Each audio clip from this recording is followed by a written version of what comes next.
Bonjour et merci de cette invitation qui me permet de venir dans vos murs. C'est assez rare de ma part, c'est pas par manque d'envie, mais plutôt par manque de temps et d'occasion.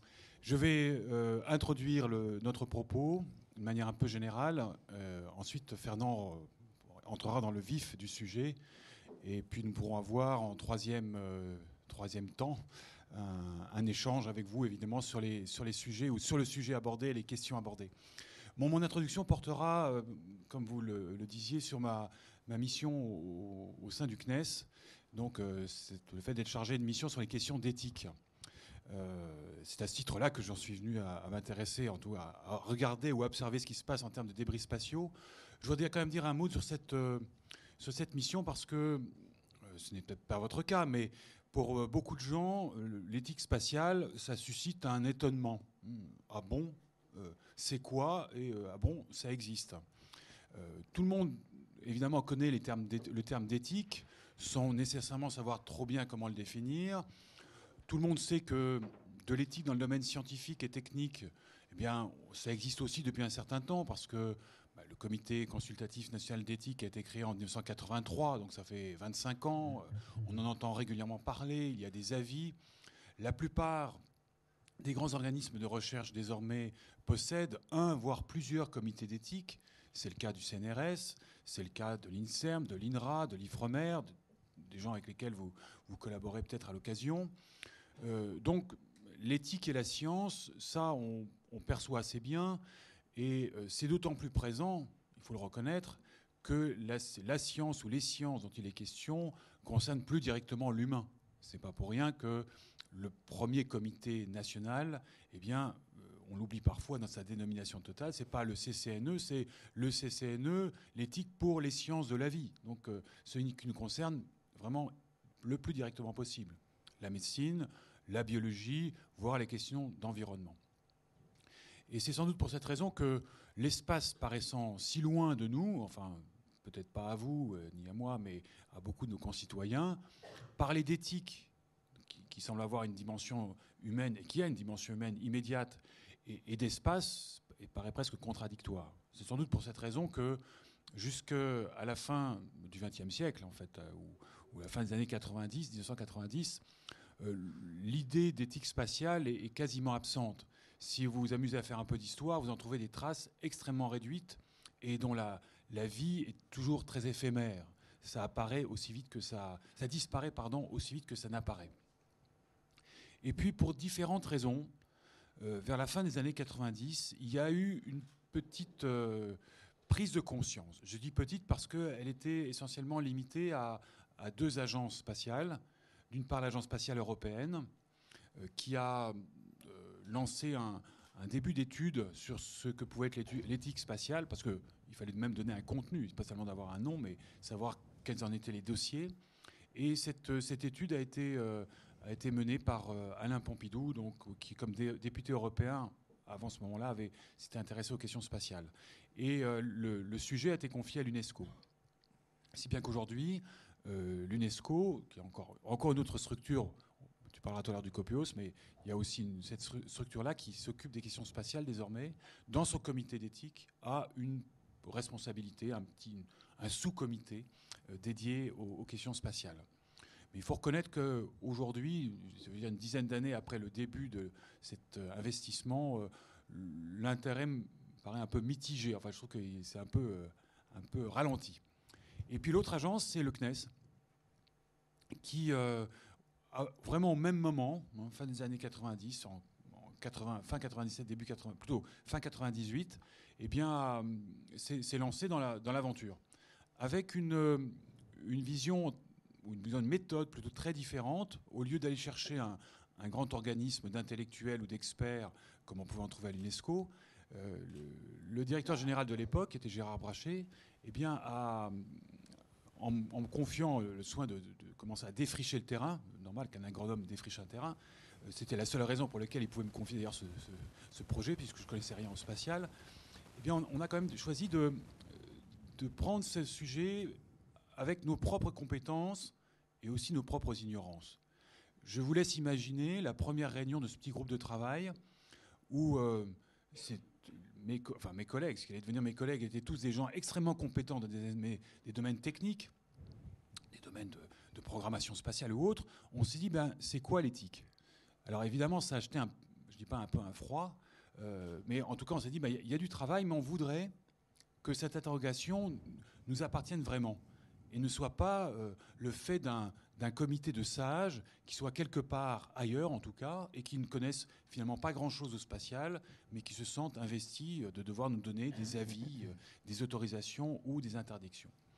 Et je crois que depuis donc, fin 98 et davantage depuis 2000-2001, quand cette mission que j'occupe maintenant a été créée, notre souci, c'est vraiment de mener ce travail de manière assez modeste, il faut le reconnaître, très, je dirais, peut-être plus comme un ingénieur qu'un philosophe ou que des intellectuels de haut niveau, mais de prendre vraiment les questions qui sont les nôtres, les manières de penser et de réfléchir qui sont les nôtres, sans oublier évidemment d'aller chercher de la matière ailleurs, mais en gardant un lien, je dirais, avec voilà, les compétences et la manière de faire du CNES. Alors,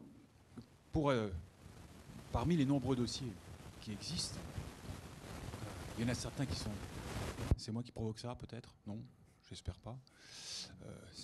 À moins que ça soit des voix venues d'ailleurs qui s'interrogent sur mes contenus. Il y a des dossiers auxquels vous pouvez peut-être penser, l'homme dans l'espace et toute la question autour du vivant dans l'espace, parce qu'il ne faut pas oublier quand même l'éthique dont je vous parlais tout à l'heure. Il y a des questions liées à l'utilisation des techniques spatiales en termes d'observation, de surveillance, voire même de télédiffusion, de télécommunication. Ça peut être aussi des questions. Mais la première question, qui en tout cas est tombée sous mes yeux, c'est celle dont nous traitons aujourd'hui, celle de la pollution spatiale et en particulier celle des débris spatiaux. Alors, ce sera ma dernière petite histoire avant de passer la parole à Fernand. Quand j'ai découvert cette question, parce que j'étais absolument ignare, je ne savais pas qu'il y avait des débris dans l'espace. Évidemment, je ne connaissais rien dans le spatial. Mais en même temps, je me suis dit, tiens, c'est une question intéressante, parce que cette question, elle existe aussi sur Terre. Ce n'est pas quelque chose de spécifiquement spatial. Alors, j'avais vu dans un article le nom d'un de nos collègues qui, à ce moment-là, dirigeait un service à Toulouse. Et donc, je me suis invité, j'ai téléphoné, je voudrais prendre un rendez-vous pour me parler des débris spatiaux. Et je suis arrivé un matin d'hiver, un peu comme ce matin, assez brumeux, peut-être pas le premier avion, mais un des avions du matin de Paris. Et je vais voir ce monsieur qui avait un agenda très, très chargé. Il me dit, écoutez, j'ai juste une petite heure à vous consacrer, mais je dis, c'est parfait. Et puis, il me demande, bon, alors, quel est le but de votre rendez-vous et qu'est-ce que vous faites au CNES? Alors, je lui dis, voilà, je suis chargé de débroussailler les questions d'éthique. Il me dit, ça va mener à quoi? Je dis, un rapport, pour le directeur général. Et alors là, il a pris un air un peu désolé, il me dit, vous savez, ce genre de rapport, c'est le tiroir en bas à droite. Autant vous dire, parce que moi, l'éthique, ça veut dire quoi? Moi, je suis un ingénieur. Alors, j'ai dit, écoutez, on va arrêter là, on va rembobiner la bande, on va recommencer à zéro. Vous oubliez le mot d'éthique, parce que j'ai senti que c'était vraiment très mal parti. Et vous allez me raconter votre métier. Qu'est-ce que vous faites, vos passions, vos dernières réalisations. Et à l'époque, c'était... la dernière grande réalisation avait été la capsule ARD de réentrée atmosphérique. Et il m'a raconté la manière dont lui, avec ses responsabilités, avait mené ce travail avec d'autres, évidemment, le but, les choix qui avaient été faits, les ratés, mais aussi les succès, etc. Et au bout de 3/4 d'heure, notre temps était écoulé et son histoire était à peine terminée. Et il m'a dit, je suis vraiment désolé parce que j'ai pris tout le temps alors qu'on n'a pas abordé finalement la question pour laquelle vous étiez venu. Mais j'ai dit, mais pas du tout. Vous m'avez fait découvrir que la première chose dans une réflexion éthique, avant de se demander est-ce que j'ai le droit de faire ceci, ou est-ce que c'est mal, est-ce que c'est bien, etc., etc., tout ce à quoi souvent nous réduisons l'éthique, la première chose, c'était d'être capable de raconter ce qu'on avait fait. Dans certains milieux, on parle de débriefing, c'est un peu ça. Pourquoi on a entamé un programme, une activité? Quels sont les moyens qu'on a utilisés? Quelles sont les conséquences que l'on a pu prévoir ou pas? Quelle est la manière dont on a clos quelque chose? Et puis, si on peut élargir cela, en disant quelles sont les conséquences pour le reste de la société, c'est rien de plus que ça, une interrogation éthique. Et dans ce sens-là, ça rejoint sans doute tous les domaines de nos activités, et en particulier au CNES, le premier domaine, donc c'était celui que j'avais découvert ce jour-là, indirectement, celui des débris spatiaux. Donc Fernand, la parole est à toi. Je vais vous présenter donc rapidement le problème des débris spatiaux, en fait en 3 grandes parties. Tout d'abord, on va faire un point sur la situation, le nombre d'objets en orbite autour de la Terre. Ensuite, dans la deuxième partie, on verra les conséquences en termes de risque en orbite et au sol. Et puis, dans la dernière partie, on abordera la question des solutions éventuelles qui nous restent pour faire face à ce problème. Donc, tout d'abord, la situation. Donc, sur ces graphiques, on a représenté le nombre d'objets en orbite autour de la Terre au cours du temps, donc depuis 1957. Donc, vous voyez l'augmentation régulière du nombre d'objets. Et il ne s'agit que des objets qu'on appelle catalogués, donc qui ont une taille supérieure à 10 cm. Donc, vous voyez, ça augmente régulièrement au cours du temps. De plus en plus d'objets. Les petits objets ne sont bien sûr pas représentés. Donc voilà la situation aujourd'hui. Donc ce qu'on constate, c'est tout d'abord beaucoup de monde en orbite basse. Ce qu'on appelle l'orbite basse, en gros, c'est entre 200 et 2000 km d'altitude, donc près de la Terre. Beaucoup de monde. Et puis plus loin, à 36 000, on voit se dessiner l'arc géostationnaire, donc les satellites géo de télécom, ici à 36 000 km de la Terre. Bon, puis bien sûr du monde entre les deux, mais 2 pics en orbite basse et en géo.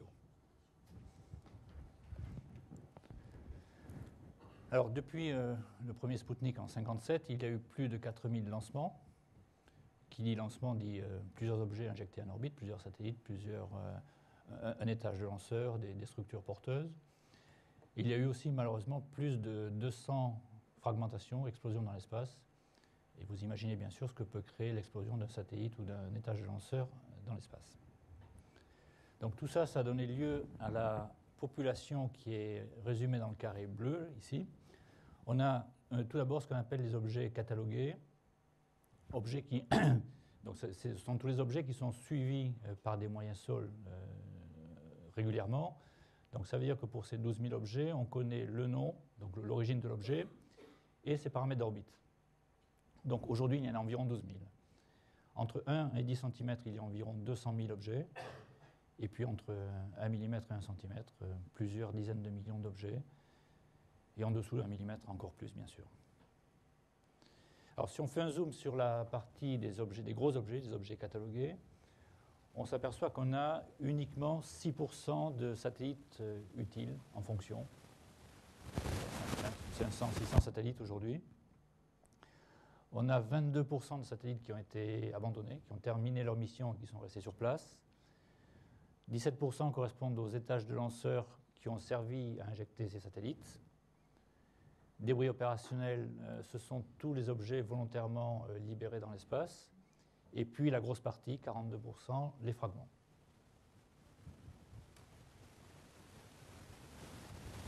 Donc l'origine des débris, elle est multiple, il n'y a pas une source unique. Bien sûr, on trouve des étages de lanceurs et des satellites entiers qui ont fini leur mission, qui ont été abandonnés. On trouve des produits de fragmentation, tout d'abord explosion accidentelle, mélange d'ergols, changement de température violent et rupture des réservoirs, mélange d'ergols et explosion. Explosion aussi malheureusement volontaire. Et puis également les collisions avec des débris météorites qui à leur tour créent d'autres débris. Un autre phénomène qui intervient beaucoup, c'est le vieillissement. L'environnement spatial est très agressif. Donc changements brutaux de température, oxygène atomique, ultraviolet, rayonnement de toutes sortes. Donc les matériaux vieillissent. J'ai ici un exemple de ce qu'on appelle des MLI, ce sont les couvertures vous savez, qui enveloppent les satellites pour des raisons thermiques, qui sont argentées ou dorées plus généralement.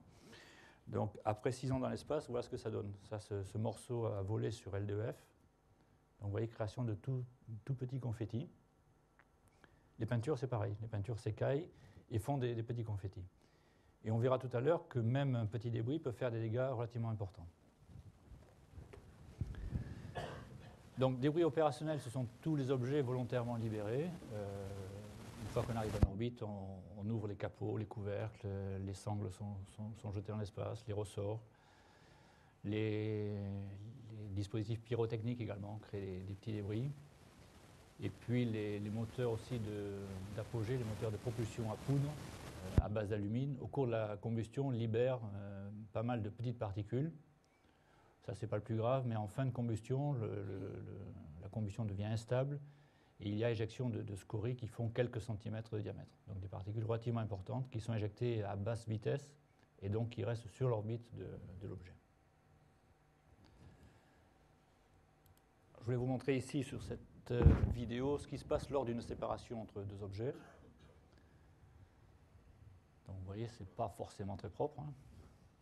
Alors si ça a lieu sur la trajectoire balistique au début de lancement, ce n'est pas très grave puisque ces objets retombent. Quand ça se passe en orbite, c'est un peu plus embêtant. Bon, c'est bien sûr un exemple américain. Hein. Nous, on est bien plus propre. Hein. Alors, comparaison, sur ce graphique, comparaison entre l'environnement naturel, donc les météorites, et l'environnement artificiel créé par l'homme, les débris. Alors, en abscisse, on a le diamètre des particules, et en ordonnée, on a le flux. Donc, le flux, c'est le nombre d'impacts par mètre carré et par an. Nombre d'impacts par unité de surface et par unité de temps, donc par mètre carré par an. Donc, en rouge, on a les débris, et on voit que le flux de débris est nettement supérieur au flux de météorites à partir de 1 mm à peu près. Et bon, en plus, c'est une échelle logarithmique, donc c'est très nettement supérieur. Donc, l'environnement que nous avons créé aujourd'hui est très nettement supérieur à l'environnement naturel des météorites. Ensuite, dans le milieu de la courbe, c'est assez comparable. Et pour les très petites tailles, de nouveau, l'environnement des débris redevient supérieur. Donc ça, c'est une courbe qui a été faite à une altitude particulière, à 940 km. On pourrait l'établir à d'autres altitudes. Ce n'est pas un cas particulier, donc c'est un constat général. L'environnement des débris est supérieur à l'environnement météorite. Maintenant, si on jette un coup d'œil à l'évolution au cours du temps, donc sur cette courbe, en abscisse, on a les années depuis 1957 jusqu'à aujourd'hui. Et en ordonnée, on a le nombre d'objets catalogués, donc dans le catalogue américain. Donc on voit le nombre total d'objets, et puis les différentes composantes, dont la somme de ces composantes fait cette courbe-là. Donc on a les débris de fragmentation, on a les satellites eux-mêmes, les étages de lanceurs en vert, et en orange, là, les objets volontairement libérés. Donc cette courbe, depuis quelques années, elle nous plaisait bien parce qu'on constatait que l'évolution qui était constante, elle avait tendance à se ralentir. Et en particulier, les débris de fragmentation, la courbe s'était stabilisée. Et ça, on pense que c'est un effet des mesures de prévention, on va en parler tout à l'heure, des mesures de prévention qu'on applique et qui ont pour conséquence de réduire le nombre d'explosions dans l'espace. Donc on avait une stabilisation intéressante de la courbe. Malheureusement, vous le savez, en janvier 2007, les Chinois ont détruit un de leurs satellites, donc une destruction volontaire, un essai d'arme anti-satellite, qui a créé une très forte augmentation de la population de débris. Donc vous voyez, on est reparti à peu près sur la même courbe qu'avant.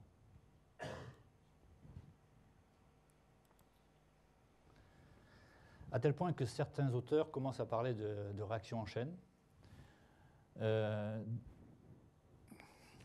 Donc ça, c'est une étude qui a été faite par des gens de la NASA, donc des gens sérieux, qui ont fait une prévision au long terme. Hein, donc c'est sur 2 siècles. Les prévisions de ce genre, ça vaut ce que ça vaut, mais il faut quand même en faire pour avoir une idée de la tendance des évolutions.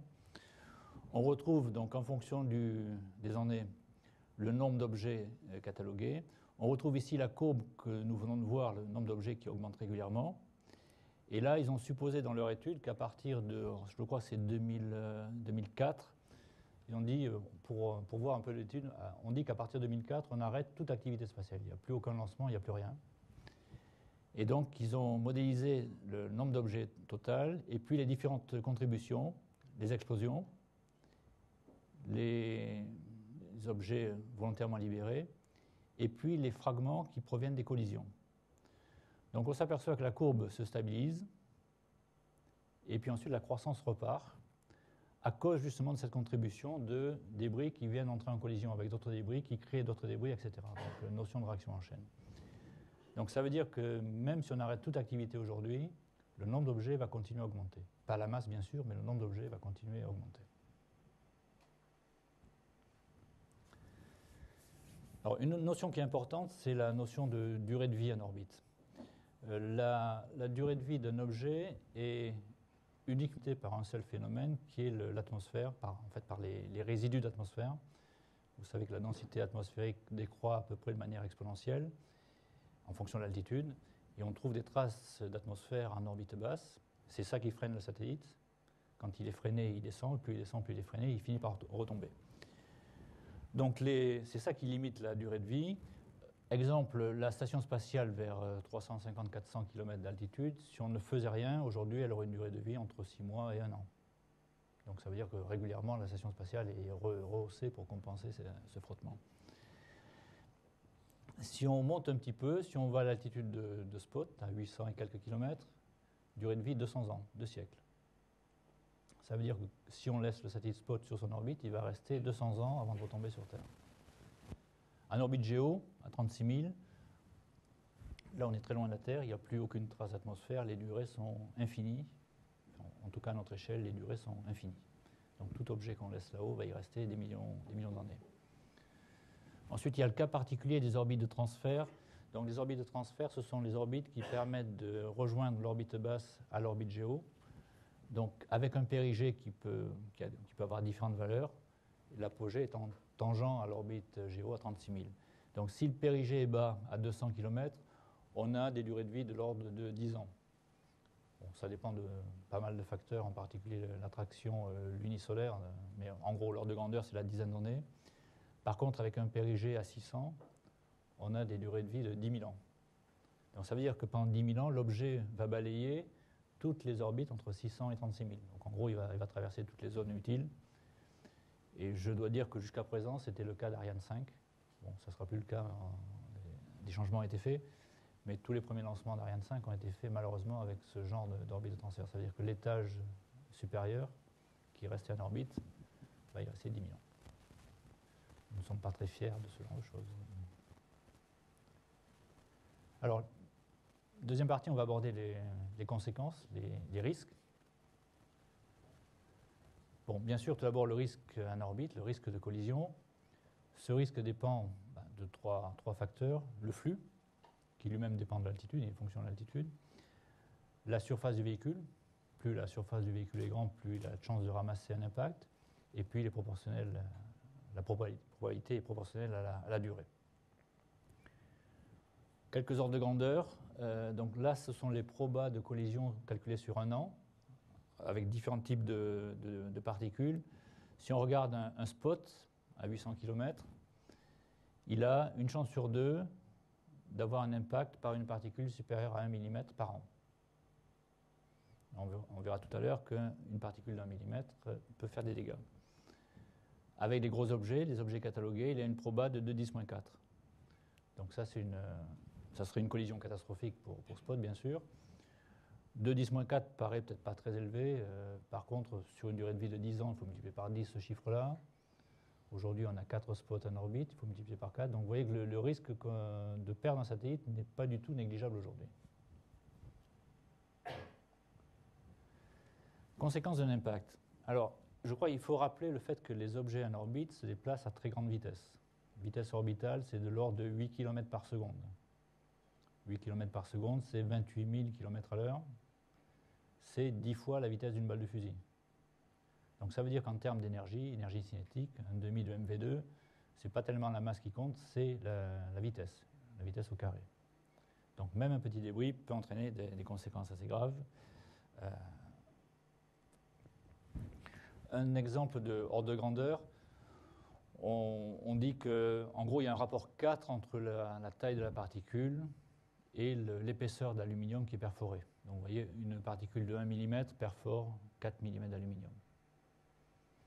Une paroi de satellite ne fait jamais 4 mm d'épaisseur. Donc ça veut dire qu'une particule de 1 mm traverse, fait un trou. J'ai ici un exemple, peut-être qu'on le verra à la fin de l'exposé, ce n'est pas très visible du fond de la salle. C'est un essai d'impact hypervitesse qui a été fait au sol, à Gramma, dans le Lot. Donc là, le projectile fait 5 mm, c'est une petite bille d'acier. Et on voit le résultat de l'impact ici sur la cible. Donc vous voyez le cratère qui a été creusé dans un bloc d'aluminium. Et on voit aussi l'onde de choc qui a décollé la partie arrière. Donc vous voyez la profondeur de cette petite bille. Et encore, la vitesse là, a été faible, a été uniquement de 5 km par seconde. Donc vous voyez l'énergie que ça a et les conséquences que ça peut avoir. Je laisse par là si vous voulez le voir après la fin de l'exposé.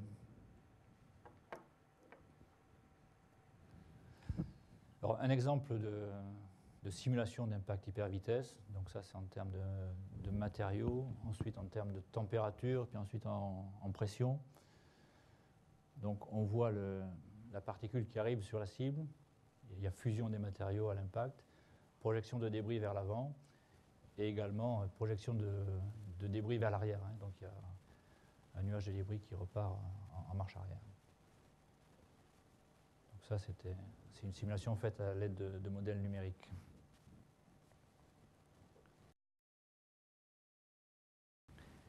Quelques exemples d'impact. Donc tous les véhicules qui séjournent dans l'espace et qui reviennent sur Terre portent les traces de ces impacts. On a eu par exemple la mission de la NASA LDEF, Long Duration Exposure Facility. C'était un gros véhicule, à peu près la taille d'un autobus, qui était dans la soute de la navette, qui a été laissé dans l'espace, qui est d'ailleurs resté plus longtemps que prévu, puisqu'entre-temps, il y a eu l'accident de Challenger. Donc il est resté 6 ans avant d'être récupéré. Sur les différentes faces, il y avait des différentes manips liées à l'environnement, et donc aux débris spatiaux aussi. Et on a donc pu observer des milliers d'impacts. Je ne sais pas si vous les voyez ici sur l'écran, la surface là, est criblée de trous, donc, avec des impacts un petit peu partout. Un autre exemple intéressant, c'est Hubble. Le télescope de Hubble est équipé de grands panneaux solaires qui ont été changés, je crois, au moins 3 reprises par les astronautes de la navette. Ces panneaux solaires sont souples et donc on peut les replier un peu comme des stores. Donc ils ont été ramenés sur Terre et donc ça c'est une source d'information intéressante à cause de la surface. Donc ces panneaux ont été analysés au sol, en particulier à l'ESA, à l'ESTEC, à Nordwijk. Vous voyez les panneaux une fois qu'ils ont été déroulés dans les salles d'essai. Et là, on a pu observer plus de 5000 impacts visibles à l'œil nu.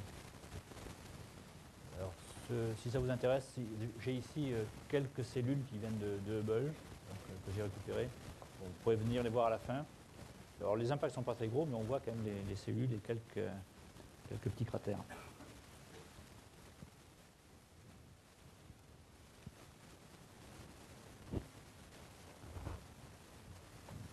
Je les laisse là pour... Bon, quelques exemples d'impact. Ça, c'est un impact qui a traversé, c'est la face arrière. Un impact intéressant en face avant, donc sur du matériau fragile. On peut voir en particulier que ça a perforé. Bien sûr, la particule devait faire à peu près cette taille-là. C'est difficile à dire, mais c'est à peu près l'ordre de grandeur. Par contre, ce qu'on peut voir, c'est que la surface endommagée est bien plus grande. Donc, un impact comme ça, l'ordre de grandeur libère 100 fois plus en masse de débris que la masse du débris incident. Donc sur les matériaux fragiles, un impact libère 100 fois plus de masse. Un autre exemple sur d'autres cellules, donc taille de la particule, zone endommagée, bien plus grande. Un petit qui n'est pas perforé dans un coin de cellule, ici. Et puis celui-là qui est joli par exemple.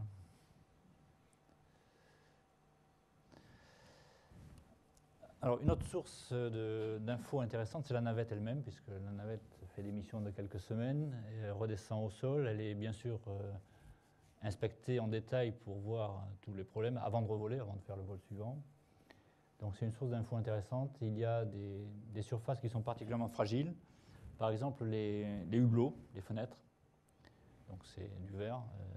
Si on perd un hublot, c'est fini, on perd la navette. Donc là, par exemple, on a un impact qui est relativement gros. Enfin, pour nous, il est gros en tout cas. Il fait 1 cm de diamètre et une profondeur de 2 mm. En moyenne, les Américains changent un hublot par mission. à cause d'impact de météorites, de débris, pardon. Un hublot par mission sur la navette. Autre endroit particulièrement fragile, ce sont le bord d'attaque des ailes.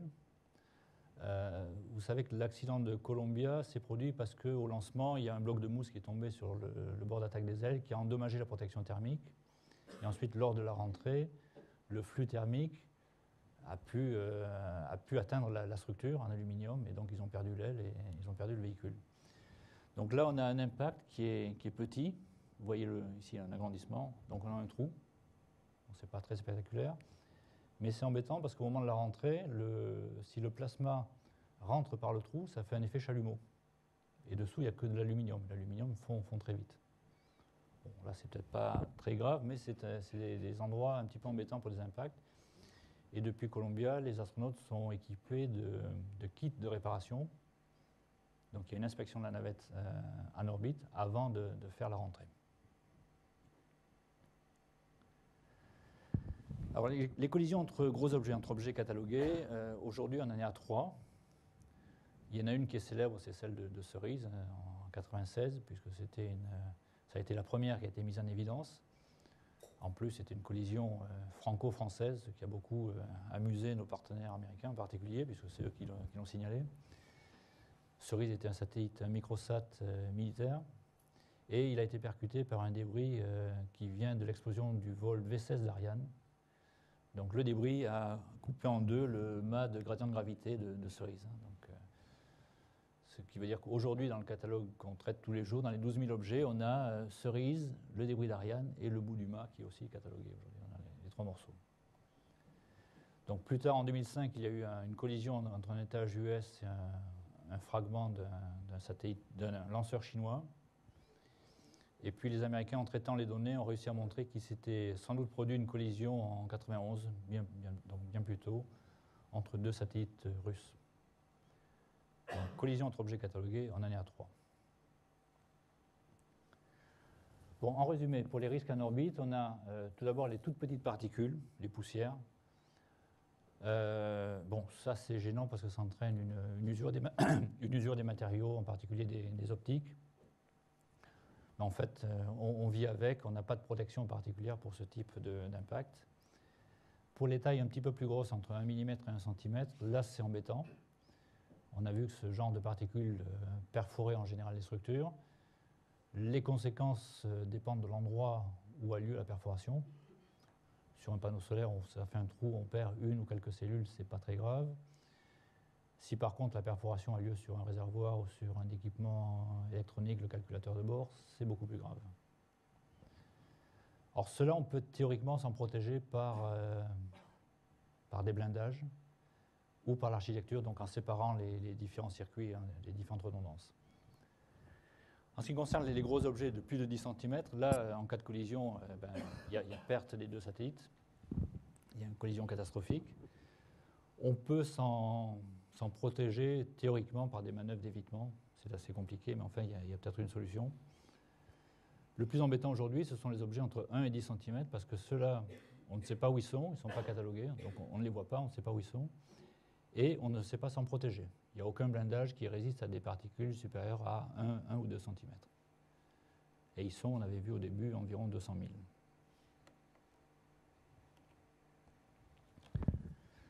Voilà pour l'orbite. Maintenant, si on regarde les conséquences, les risques au sol,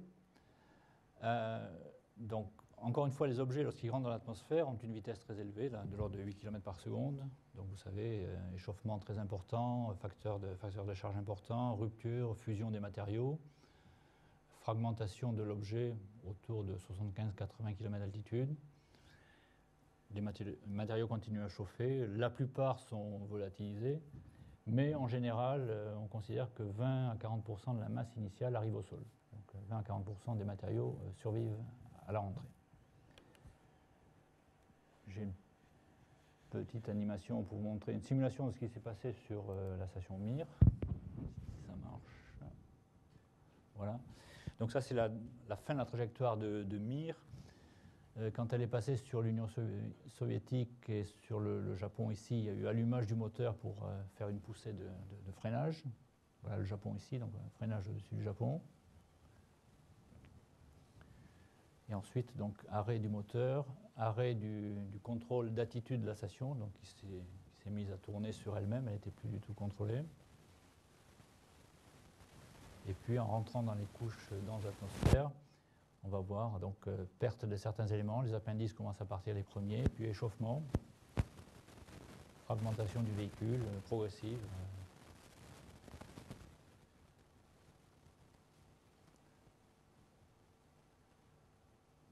Et rupture en cascade des différents éléments avant la retombée de ces morceaux dans le Pacifique. Voilà la simulation de Mir. Alors en fait, pour les rentrées, on distingue deux cas, les rentrées contrôlées et les rentrées incontrôlées. Donc tout d'abord, les rentrées incontrôlées. Donc là, ça correspond à l'usure de l'orbite progressive. Le frottement entraîne le ralentissement. En étant ralenti, l'objet descend, plus il est freiné, et puis finit par retomber. Il retombe n'importe où dans la bande de latitude qui correspond à son orbite. Donc là, aujourd'hui, on est à peu près incapable de prévoir la zone de retombée d'un objet qui retombe de manière incontrôlée. Au mieux, on arrive à prévoir plus ou moins une orbite. Donc vous imaginez un peu les dispersions auxquelles ça peut correspondre sur Terre. Donc c'est pour ça que dans certains cas, et c'était le cas de la station Mir, on fait des rentrées contrôlées. On fait une ou plusieurs manœuvres. Ici, c'est le cas de l'ATV pour lequel on a fait une première manœuvre pour se transférer sur cette orbite-là. Et ensuite, une deuxième manœuvre qui a fait plonger le véhicule vers la zone de retombée prévue, le Pacifique en l'occurrence. Alors, exemple de rentrée incontrôlée. Bien sûr, j'ai pris un exemple américain là aussi. C'est le cas d'un étage de Delta 2 qui a passé 9 mois en orbite et qui est retombé au Texas, donc pas très loin de son point de départ qui était en Floride. Bon, voilà par exemple ce qu'on a retrouvé au sol. Donc, quelques morceaux d'un réservoir de 250 kg. Les chambres de combustion moteur, c'est fait pour résister à la température, à la chaleur, hein, donc ça survit très bien. Le titane, la capacité en titane, là, le titane résiste très bien à haute température, on les retrouve au sol. Plus surprenant, un petit morceau de protection thermique qui est retombé tout doucement, comme une feuille morte. Et pour l'anecdote, c'est la seule personne qui aujourd'hui a été touchée par un débris spatial, c'est la dame qui est là, qui se porte très bien.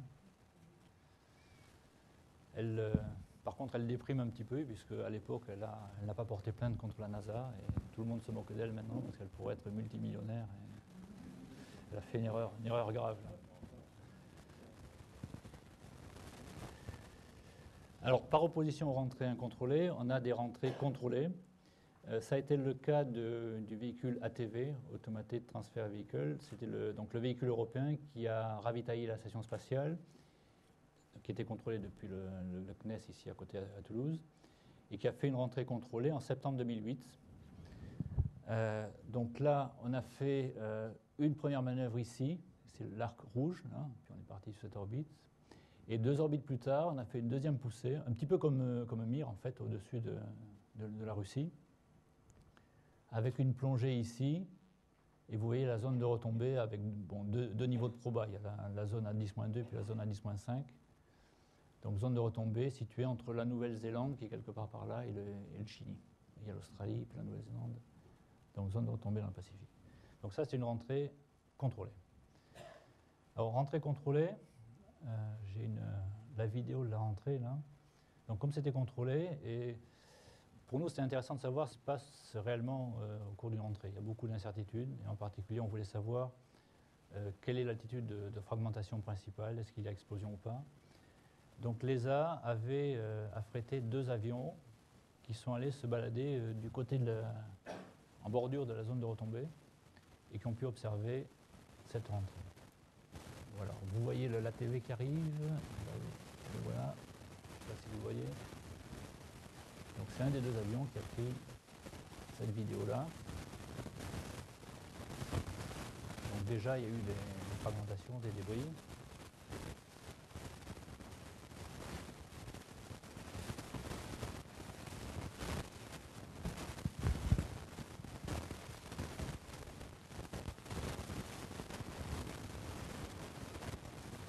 échauffement très important, fragmentation progressive, perte de différents morceaux. Voilà, explosion. Donc on soupçonnait qu'il y aurait explosion, on avait même prédit que ça aurait lieu à 75 km, ça s'est passé pile poil à 75 km. Je pense qu'il y a un gros coup de chance là. Et puis donc beaucoup de débris. On peut même voir des explosions secondaires, des flashs lumineux. Donc je pense que c'est les différents réservoirs qui petit à petit brûlent ou explosent les uns après les autres. Voilà, il vient d'y en avoir une là. Puis on va voir à un moment donné un objet qui se détache vers l'avant, qui va plus vite.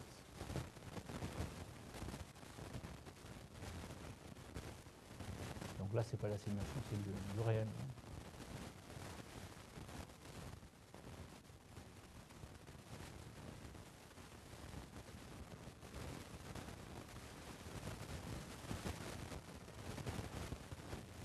La zone de retombée au sol fait à peu près 2 à 3 000 km de long. Les débris s'étalent sur une très longue distance. Voilà, devant un objet qui se détache. On pense qu'il s'agit du port d'amarrage, qui est une pièce très massive. Donc il y a un rapport S sur M très petit, surface sur masse très petit, un coefficient balistique petit. Donc qui explique qu'il est moins freiné, que lui est sûrement le débris qui est allé le plus loin. Qui délimite la tâche d'impact sur le point le plus loin. Les objets qui ont un sur M plus grand sont freinés et retombent de manière plus courte. Donc dernière partie, maintenant, vu le problème, qu'est-ce qu'on peut faire?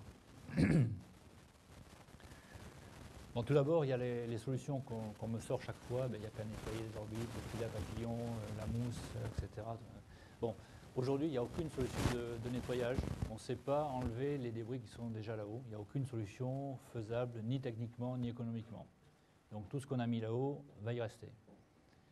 Ensuite, il y a des solutions partielles, comme le blindage. Le blindage, c'est un problème de masse. Donc, comme la masse coûte très cher, en général, on ne protège jamais un satellite. Un satellite n'est pas blindé. Seule la station spatiale et encore quelques modules sont blindés parce qu'il y a des hommes à bord. L'évitement, puisqu'on connaît la trajectoire des gros débris, on peut en théorie faire de l'évitement. Ceci dit, c'est quand même très compliqué, très cher. Il faut des mesures radar pour affiner les trajectoires et lever les fausses d'alerte. Donc ça, c'est très compliqué. Et en pratique, il n'y a pas grand monde qui peut le faire. Donc toutes les solutions partielles sont chères et dans tous les cas ne couvrent qu'une seule partie du risque, la partie des objets catalogués. Les objets petits ne sont pas catalogués. Donc en fait, il nous reste une seule solution qui s'appelle la prévention, arrêter de créer de nouveaux débris. Alors,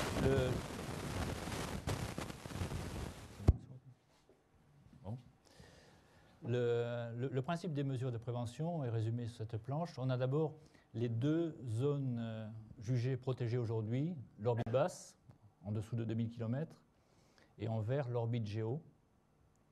Orbite géo auquel on a rajouté la partie bleue, qui est le couloir utilisé pour les changements de poste ou pour les opérations de mise à poste finale.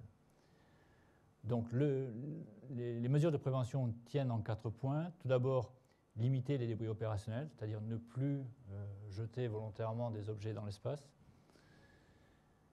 Et ensuite, les mesures de fin de vie. En orbite basse, la règle, c'est ce qu'on appelle la règle des 25 ans, qui demande de limiter la durée de vie des objets à un maximum de 25 ans.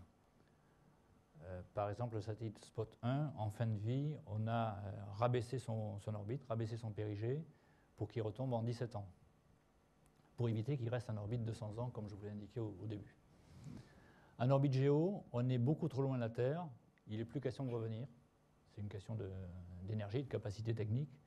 Donc la solution aujourd'hui, c'est de se réorbiter au-dessus, au-delà de la zone bleue, environ 300 km au-dessus de l'orbite géo, dans ce qu'on appelle l'orbite cimetière. Et enfin, la mesure qui est de loin la plus efficace, c'est la passivation. Passivation, ça veut dire rendre les objets inertes. On peut accepter de laisser un objet dans l'espace, mais on ne veut surtout pas qu'il explose ultérieurement sous l'effet des différentes perturbations. Donc ça veut dire concrètement vider les réservoirs d'ergol, faire baisser les pressions, décharger les batteries, arrêter tous les dispositifs mécaniques. Donc laisser un objet inerte en fait, qui ne risquera pas de faire des petits au cours du temps. Alors ces mesures, vous comprenez tout de suite qu'elles ont des conséquences sur les satellites. Elles induisent un coût en termes d'ergols, en termes de dispositifs supplémentaires. C'est pareil sur les lanceurs. S'il faut désoptimiser la trajectoire d'Ariane 5, mais ça coûte de la perfo, ça coûte de l'argent. Et donc on se retrouve à avoir à choisir entre le plus simple, c'est de ne rien faire. Mais bon, on sent bien que Jacques nous dira que c'est pas bien. Et puis l'autre alternative, c'est appliquer nous-mêmes les mesures, mais en même temps on se pénalise parce que l'activité spatiale aujourd'hui a lieu dans un contexte de concurrence. Donc on veut bien appliquer des mesures sur Ariane, mais il faudrait que les Chinois sur Longue Marche appliquent les mêmes ou les Américains sur leur lanceur Delta ou Boeing. Donc ce qui est nécessaire aujourd'hui, c'est un consensus international pour que tout le monde applique les mêmes règles. Ça se traite à 3 niveaux différents. Tout d'abord, et historiquement, au niveau des agences. Donc, ce sont effectivement les agences qui ont pris les premières consciences du problème des débris. On a un comité qui s'appelle IADC, Interagency Space Debris Coordination Committee, qui comprend aujourd'hui 11 membres. Vous avez les logos sur la droite, on y retrouve les 11 principales agences spatiales. L'Italie, Grande-Bretagne, le CNES, les Chinois, les Allemands, l'ESA, les Indiens, Japonais, NASA, l'Ukraine et la Russie, donc les 11 principales agences. Donc la tâche principale de ce comité, c'est en particulier de faire des recommandations techniques sur les mesures de prévention. Donc les mesures que je vous ai indiquées tout à l'heure ont été définies et validées par ce comité IADC qui a fait des recommandations. Ensuite, au niveau des pays, au niveau des États, il y a bien sûr les Nations Unies. Et les Nations Unies ont un comité qui s'appelle le COPIOS sur les affaires spatiales. Et le COPIOS a édicté l'année dernière des principes de haut niveau. 7 principes qui décrivent les grandes règles appliquées dans l'espace. Et enfin, au niveau de l'application réelle des règles, au niveau des industriels et des opérateurs, il y a l'ISO, qui est en train de préparer des standards pour aider les industriels et les opérateurs à appliquer les règles de prévention. Et enfin, on a aujourd'hui le problème que l'activité spatiale n'est plus le fait uniquement des agences. Autrefois, c'était simple, l'activité aux États-Unis, c'était la NASA, l'activité en France, c'était le CNES. Maintenant, les industriels ont pris le relais. C'est eux qui mènent de plus en plus les opérations dans l'espace. Mais il n'empêche que c'est l'État qui reste responsable. D'après les traités des Nations Unies, c'est l'État de lancement qui reste responsable.